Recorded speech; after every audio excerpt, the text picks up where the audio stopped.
Šio leidinio autorinės teisės priklauso Vyriausiajai rinkimų komisijai ir jis ar jo dalys negali būti naudojamos be Vyriausiosios rinkimų komisijos sutikimo.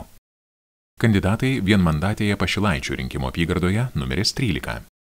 Sigitas Besagirskas, Lietuvos valstiečių ir žaliųjų sąjunga. Jolanta Butkevičienė, partija Laisvė ir teisingumas. Eugenijus Gentvilas, Liberalų sąjūdis. Vytautas Kernagis, Tėvynės sąjunga Lietuvos krikščionys demokratai. Rolanda Lingienė, Demokratų sąjunga vardan Lietuvos. Vladimir Milevskiy, Lietuvos regionų partija. Vytautas Mitalas, Laisvės partija. Arvydas Norkūnas, Tautos ir teisingumo sąjunga Centristai tautininkai.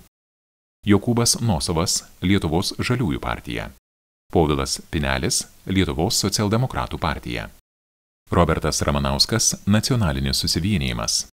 Gžegož Sakson, Lietuvos lenkų rinkimų akcija Krikščioniškų šeimų sąjunga.